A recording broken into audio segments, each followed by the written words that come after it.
August 17, 1967. A single whispered radio call saves 108 Australian soldiers surrounded by 2,500 enemy fighters. 300 kilometers north, an American RTO screams coordinates into his handset and dies 14 seconds later, a sniper's bullet through his skull. 2 radios, 2 doctrines, one unforgiving jungle that punished every decibel above a whisper. This is the story of why Australian RTOs whispered while Americans screamed, and the platoons that paid the price for not learning the difference fast enough. Phuoc Tuy Province, South Vietnam, April 1966. Sergeant Jack Morrison crouches in the elephant grass, his ANPRC-25 radio pressed against his chest like a secret. The antenna, normally 10 feet of screaming advertisement, is folded down to 18 inches, wrapped in canvas to kill the shine. His lips are 3 inches from the handset. When he speaks, it's barely a breath. Kilo 21, sitrep negative, continuing patrol, out. The words travel encrypted, brief, almost invisible in the radio spectrum. This is not how Morrison learned to operate a radio in basic training. This is how he learned to stay alive in Borneo, hunting Indonesian infiltrators through jungle so thick you could hide a battalion in 50 square meters. Morrison is 28 years old. He has been an RTO for 6 years. He has never had his position compromised by radio transmission. He intends to keep it that way. 40 kilometers northeast, Corporal Danny Hayes keys his handset, and his voice carries across the jungle canopy like a dinner bell. Bravo 6, this is Bravo 23. We are at grid coordinates Yankee Delta 479er 223, moving northwest along the trail. Temperature is 95 degrees. We've got eyes on a possible structure about 200 meters ahead, requesting permission to investigate. Hayes is 21 years old. He has been in country for 6 weeks. He learned radio procedure at Fort Benning in a classroom with air conditioning and instructors who emphasized clarity, volume, and complete information. Nobody told him that in the jungle, complete information gets you killed. Nobody told him that 200 meters away, 3 Viet Cong soldiers just triangulated his position by the sound of his voice alone, and that the radio direction finding team another kilometer south just marked his transmission on their Soviet-made PRD-1 detector. Hayes doesn't know he has 14 days to live. The difference between Morrison and Hayes isn't training. It isn't courage. It isn't equipment. They both carry the same ANPRC-25, same frequency range, same output power. The difference is doctrine, and doctrine is written in blood from previous wars. Morrison's doctrine was written in the jungles of New Guinea, where Australian soldiers fought Japanese infantry in terrain where you heard the enemy before you saw them. It was refined in Malaya, chasing communist insurgents through rubber plantations where a snapped twig could mean an ambush. It was perfected in Borneo during the Indonesian confrontation, where SAS patrols spent weeks behind enemy lines and a single radio compromise meant annihilation. The Australian doctrine is simple. The jungle hears everything, so make yourself unhearable. Hayes's doctrine was written in Europe for a war against the Soviet Union that would be fought with tanks, artillery, and air support. It prioritizes speed of information, clarity of communication, and immediate response. American military doctrine assumes you have more firepower than the enemy, better air support, and faster reinforcement. In the jungle of Vietnam, those assumptions become fatal. Hayes doesn't know this yet. He will learn it in the worst classroom imaginable. Lieutenant James Chen, Australian 6th Battalion Royal Australian Regiment, sits in the operations tent at Nui Dat Fire Base and watches the American radio procedures with something between concern and horror. Chen is a liaison officer, assigned to coordinate between Australian 1st Task Force and the American divisions operating in the neighboring provinces. He survived the Battle of Long Tan 8 months earlier, 3 hours of hell where his company held against overwhelming odds, partly because the Viet Cong never pinpointed their command post. The Australian RTOs whispered through the entire battle.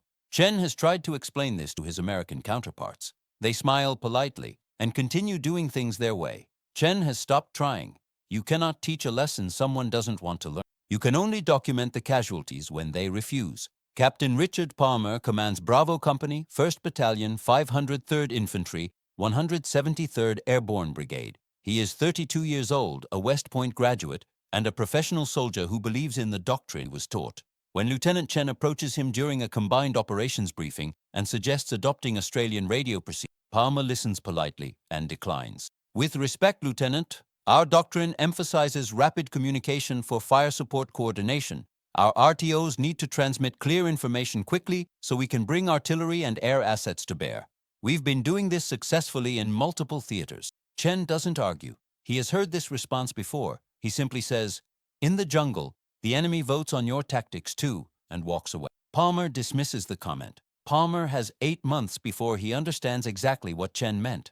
The North Vietnamese Army and Viet Cong are not primitive guerrillas stumbling through the jungle. They are professional soldiers who have been fighting in this terrain for 20 years. They know the jungle is a sound amplifier, that voices carry, that radio transmissions can be heard and tracked.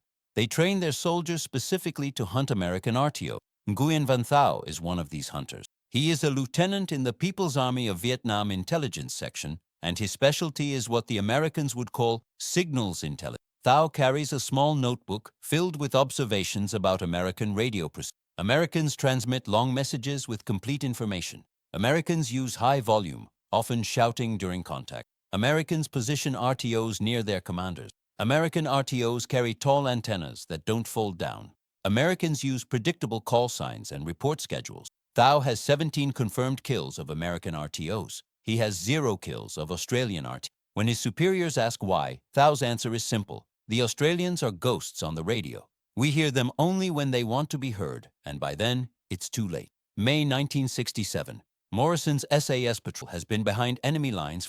They are 4 men moving through territory controlled by an estimated 3 battalions of North Vietnamese regulars. They have not spoken above a whisper in 9 days. Their radio transmissions are prearranged mic click. 2 clicks means continue mission, 3 clicks means enemy contact, 4 clicks means extraction needed. They have transmitted voice exactly once, a 10-second burst at a prearranged time, with information so compressed it sounded like code. This is how the SAS operates. This is why SAS patrols have a survival rate that makes conventional infantry jealous. Morrison and his team locate a major enemy supply cache, photograph it, mark coordinates, and extract without firing a shot. The enemy never knew they were there. The same week, Hayes's platoon walks into an L-shaped ambush on a trail junction. The initial burst of AK-47 fire kills 2 men and wounds 4. Hayes does exactly what he was trained to do. He gets on the radio and calls for help. Contact, grid. Yankee Delta 479er, 223. We are taking fire from the north and east. Multiple automatic weapons. We have casualties. Need immediate dust-off and gunship support. Over. His voice is loud, clear, and carries 300 meters through the jungle canopy. Nguyen Van Thao, positioned 400 meters south with his radio direction-finding team, marks the transmission. He already knew approximately where the American platoon was because they had been talking on the radio all morning. Now he knows exactly where they are, and more importantly, exactly where their command element, because that's where the RTO is shouting from. Thao relays coordinates to his mortar team. 60 seconds after Hayes's transmission, the first mortar round impacts 15 meters from his position. The second round lands 10 meters away. Hayes is learning that the jungle listens, and the jungle has mortars. Captain Palmer arrives with the quick reaction force 20 minutes later. His helicopters land under fire. The platoon has taken 8 casualties, 2 dead, 6 wounded. One of the wounded is Hayes, shrapnel in his leg and arm. He'll survive. Palmer pulls his platoon back, calls in artillery, and extracts under covering fire. That night, in the firebase, Palmer does something he should have done months earlier. He asks to speak with Lieutenant Chen. Chen arrives, and Palmer asks the question that will save lives, but came too late for some. Teach us how you do radio procedure. Chen doesn't say, I told you so. He just nods and says, I'll bring Sergeant Morrison. The next morning, Morrison stands in front of 40 American RTOs and begins the lesson that should have been taught on. Right, here's the first thing you need to understand. In the jungle, volume equals death. When you key that handset, you think you're talking to your command post. You're not. You're talking to everyone within 500 meters, and most of them want you dead. The American RTOs look skeptical. One raises his hand. Sergeant, if we whisper, how do we communicate clearly? Morrison's answer is blunt. You learn to whisper clearly, or you learn to die loudly. Choose. Morrison teaches them the basics. Microphone discipline, lips close to the handset, volume just above breath. Message discipline, prearranged codes, brevity codes, information compressed to 5 seconds or less. Position discipline, RTO in the center of the patrol, never near the point, never skylined. Equipment discipline, antennas folded, headsets mandatory, no external speakers. Silence discipline, periods of absolute radio silence during movement. Transmissions only at prearranged times unless emergency. The Americans take notes. Some look convinced, others still look skeptical. Morrison knows the skeptical ones will learn the hard way, if they survive long enough to learn at all. Private Bobby Grant, call sign Texas because of his accent, is one of the skeptical ones. Texas is 20 years old from Houston, and he has a habit of joking on the radio. His transmissions include commentary about the weather, the heat, the bugs, speculation about what's for dinner. His platoon finds it entertaining. His commanders tolerate it. Morrison takes him aside after the class and says quietly, "Son, every word you transmit that isn't necessary is a clue for the enemy. They're listening, they're smart, they're patient, and they really want to kill you specifically because you're the one with the radio." Texas grins and says, "Sergeant, with respect, we've been doing fine so far." Morrison looks at him for a long moment and says, "So far? Remember you said that."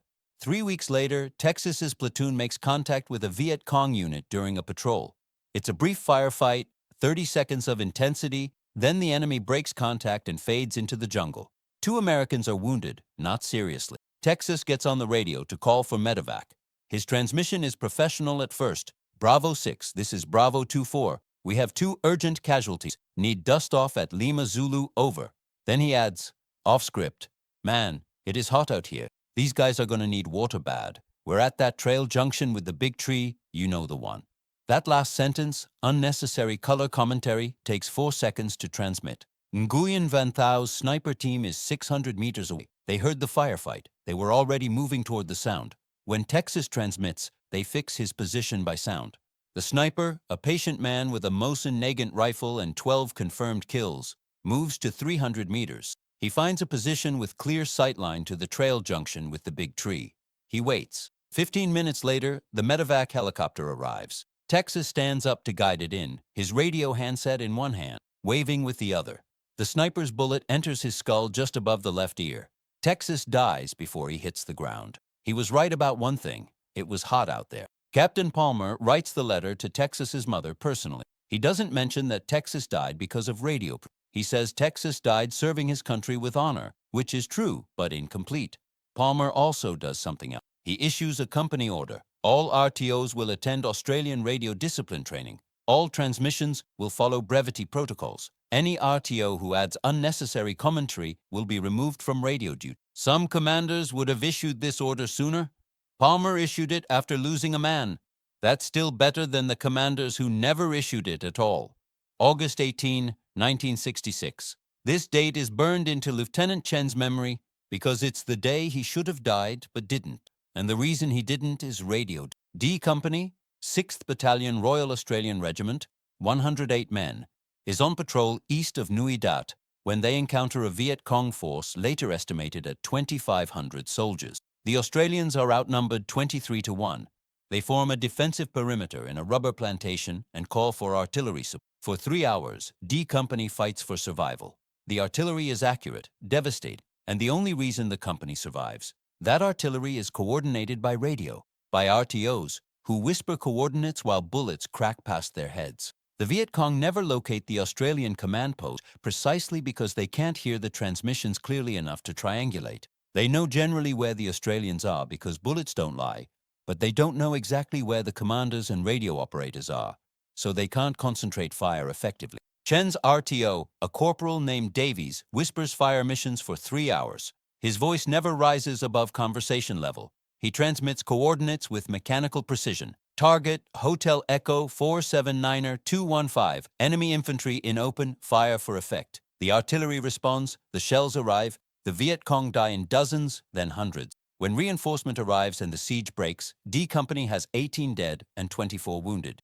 Against a force 23 times larger, that's not survival, that's a miracle. But it's a miracle built on training, discipline, and radio operators who understood that whispers save lives. Morrison tells this story to the American RTOs during the second training session. He doesn't dramatize it. He states facts. 108 men, 2,500 enemy, 3 hours, whispered radio, company survived. Then he asks, "Do you understand now why we whisper?" One of the American RTOs, a young specialist named Rodriguez, raises his hand and asks, "Sergeant, what would have happened if your RTO had been using our procedures?" Morrison's answer is immediate. "We'd all be dead. The Viet Cong had mortars, rockets, and heavy machine guns. If they'd known exactly where our command post was, they would have put everything they had on that position. Davies whispered coordinates for 3 hours, and they never found him. That's not luck, that's doctrine. Danny Hayes, recovered from his wounds and back on duty, attends every training session Morrison offers. Hayes is a different person now. The man who used to transmit long, detailed reports now speaks in clipped, compressed bursts. His antenna is folded. His radio volume is low. He uses a headset religiously. He has become what Morrison calls a convert, someone who learned the lesson through pain. Hayes tells Morrison during a break, "I got my friends hurt because I talked too much." Morrison's response is not unkind. "You learned. Some men never do. Make sure you teach the next group." But teaching takes time, and time is measured in casualty. The American military is a massive organization, and doctrine changes slowly. While some units adopt Australian radio procedures, others don't. While some commanders insist on radio discipline, others prioritize rapid information flow. The result is predictable. Units with good radio discipline have lower RTO casualty rates. Units with poor radio discipline bleed RTOs at horrifying rates. A study conducted later, after the war, analyzes casualty data from 1965 to 1971. The numbers are stark. Australian RTO casualty rate, 3%. American RTO casualty rate before doctrine change, 18%. American RTO casualty rate after doctrine change, 7%. Those numbers represent human lives, young men who died because they talked too loud in a jungle that rewarded silence. Nguyen Van Thao keeps hunting. By late 1968, he has 23 confirmed kills of American radio operators. He has adapted his techniques as some American units have improved their radio discipline. He focuses now on the units that still transmit carelessly, the fresh arrivals, the units that haven't learned yet. Thao is not a monster. He is a professional soldier fighting for what he believes is his country's independence. But he is very good at his job, and his job is killing American RTO. His notebook now includes notes about Australian units. Do not engage unless necessary. Australians do not reveal positions by radio. Australians respond to ambush with immediate violence and artillery. Casualties from engaging Australians not worth tactical gain. This is the highest compliment one soldier can pay another. You are dangerous enough that I would prefer not to fight you. 1969. Morrison is rotating home. He has served 3 tours in Southeast Asia, Borneo, then 2 tours in Vietnam. He has trained hundreds of American RTOs. He has saved lives he will never know about, because the men who lived because of his teaching will never know they would have died without it. On his last day in country, Captain Palmer, now Major Palmer after a promotion, visits him at the airfield. Palmer carries a bottle of bourbon, prohibited but traditional. They sit in the shade of a Huey and Palmer says, "You know how many of my RTOs are still alive because of you?" Morrison shrugs. "I just taught them what I learned in Borneo." Palmer shakes his head. "No, you taught them that doctrine written for European warfare doesn't work in Asian jungle. You taught them that the enemy gets a vote. You taught them to shut up and live. That's not nothing." Morrison considers this, then says, "How many did we lose before that?" Palmer's silence is answer enough. Hayes also rotates home in 1969. He has served his tour, earned his Combat Infantryman badge, and carries shrapnel scars that will ache in cold weather for the rest of his life. He also carries something else, a small notebook filled with Australian radio procedures, codes, and discipline technique. Before he leaves, Hayes visits Morrison one last time. Morrison is training a new group of American RTOs, recent arrivals, and Hayes watches from the back of the classroom. After the session, Hayes approaches and says, "I'm going to train RTOs when I get back to the world. I'm going to teach them what you taught me." Morrison nods. "Good. Make sure they understand it's not about being paranoid. It's about respecting the enemy's competence. The enemy is smart, patient, and listening." Hayes promises, "They'll understand. I'll make sure of it." The doctrine change comes officially in 1970. Military Assistance Command. Vietnam issues a directive. All units will implement radio discipline protocols based on Australian Task Force procedures. RTOs will receive supplemental training. Brevity codes will be mandatory. Radio checks will be minimized. Unnecessary transmissions will be prohibited. The directive is comprehensive, well-written, and arrives approximately 4 years after Australian advisors first suggested it. In those 4 years, thousands of American RTOs served in Vietnam.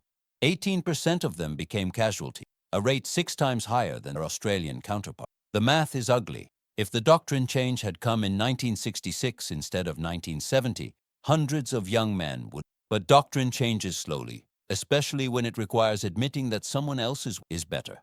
Lieutenant Chen rotates home to Australia in 1970. He has served his time as liaison officer, watched two armies fight the same enemy with different methods, and documented lessons that should have been learned faster. In his final report, Chen writes, "The American military is the most powerful in the world, with unmatched firepower, mobility, and technology. But in the jungle environment of Vietnam, these advantages were partially negated by an enemy who exploited American communication procedures. Australian radio discipline, developed through jungle warfare experience in the Pacific and Southeast Asia, proved significantly more effective in preventing enemy targeting of command elements. Recommendation: all future jungle warfare doctrine should prioritize communication security over communications. This lesson was learned at considerable cost in lives and should not be forgotten." Chen's report is filed, read, and eventually incorporated into U.S. Army training manuals. Future RTOs at Fort Benning learn about radio discipline in jungle environments. They learn about Australian whisper techniques. They learn about antenna management and brevity codes. They learn these lessons in air-conditioned classrooms from instructors who never fought in jungle, but at least they learn. The young men who learned these lessons in Vietnam learned them in a classroom where the instructor was death and the tuition was blood. Morrison returns to Australia and eventually retires from the army. He does not talk much about Vietnam. When asked, he describes it simply: "I taught American soldiers how to use radios properly, that's all. But those who served with him know it's." Morrison saved lives through patient instruction, through demonstration, through quiet competence that convinced skeptics. He took young men who thought volume meant clarity and taught them that silence is survival. He did this not for glory or recognition, but because it was the right thing to do, and because watching men die for preventable reasons offended his professional standards. Hayes keeps his promise. He becomes an instructor at Fort Benning, teaching radio procedure to new RTO. His classes are different from the standard. He tells stories. "I'm going to tell you about a man named Texas who died because he talked too much on the radio. I'm going to tell you about an Australian sergeant who whispered through a 3-hour battle surrounded by thousands of enemies and survived. I'm going to tell you that the jungle listens, the enemy is smart, and your voice is a weapon that can kill you if you use it wrong." Some students think Hayes is dramatic. Others think he's paranoid. But they all remember his classes, and years later, when they're in jungle environments, they remember to whisper. That's all Hayes wants, for them to remember.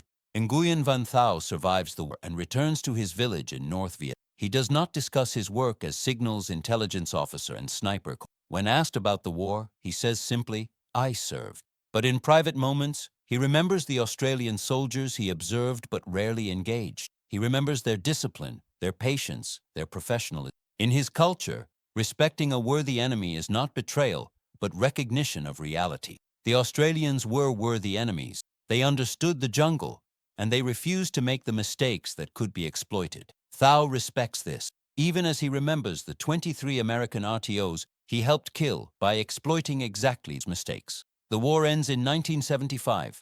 The analysis begins immediately. Military historians, tacticians, and veterans study what worked and what didn't. Among the lessons learned, radio discipline matters, enemy competence must be assumed, and doctrine written for one environment may fail catastrophically in another. These lessons are not new. Australian, British, and other Commonwealth forces learned them decades earlier in Malaya, Borneo, New Guinea. But the American military learned them again in Vietnam, and the tuition was paid in young lives cut short. The specific numbers are documented in after-action reports, casualty analyses, and academic studies. Before doctrine change, American RTOs had an 18% casualty, meaning nearly 1 in 5 radio operators became a casualty during their tour. After the doctrine change implementing Australian procedures, that rate dropped to 7%, still higher than the Australian 3%, but dramatically. The difference represents hundreds of lives, saved by the simple act of whispering instead of shouting, by folding antennas instead of leaving them extended, by respecting that the enemy was listening and would exploit every transmission. The broader lesson is about institutional learning and the cost of pride. When Lieutenant Chen approached Captain Palmer in 1967 and suggested adopting Australian radio procedure, Palmer declined because American doctrine had worked in other theaters. This is not stupidity, it's institutional inertia.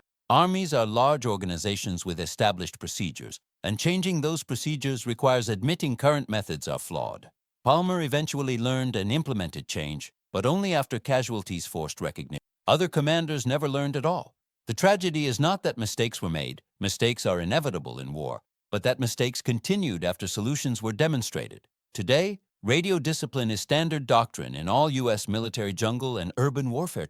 RTOs learn brevity codes, whisper techniques, and antenna management as basic skills. They learn these skills because men like Morrison taught them, because men like Hayes insisted on teaching them to the next generation, and because men like Texas died to prove they were necessary. This is how military doctrine evolves, through experience, blood, analysis, and the willingness of survivors to teach future generations. The title of this story asks why Australian RTOs whispered while Americans screamed. The answer is doctrine, experience, and institutional culture. Australians whispered because they learned to whisper in New Guinea, Malaya, and Borneo, fighting enemies in jungle terrain where noise meant death. Americans screamed because they learned to coordinate complex fire support in European terrain, where rapid communication enabled overwhelming firepower. Both approaches were valid in their original context, but Vietnam was not Europe, and doctrine that worked against Soviet armor failed against Viet Cong infantry. The Americans who survived learned to whisper. The Americans who didn't learn fast enough died. That's not a moral judgment. That's simply what happened. Jack Morrison, Danny Hayes, Richard Palmer, James Chen, Bobby Grant, Nguyen Van Thao, 6 men, 3 armies, 1 jungle. Their stories intersect at the point where doctrine meets reality, where theory encounters bullets, where communication procedure determines who lives and who dies. Morrison taught whispers and saved lives he never knew about. Hayes learned through pain and taught others to avoid his mistakes. Palmer changed doctrine after losing men and accepted that sometimes other armies know better. Chen warned early and was ignored until casualties proved him right. Texas died because he didn't believe the jungle was listening. It was too late. Thao exploited every mistake and respected enemies who made none. The jungle of Vietnam is silent now, grown over, peaceful. The radio frequencies that once crackled with traffic are quiet. The men who fought there are aging, dying, becoming history. But the lessons remain, written in training manuals, taught in classrooms, and passed from veteran to recruit in the informal education that happens when old soldiers tell young soldiers how to survive. The lesson is simple. In jungle warfare, whispers save lives and screams invite death. It's a lesson written in blood, learned too slowly, but finally learned.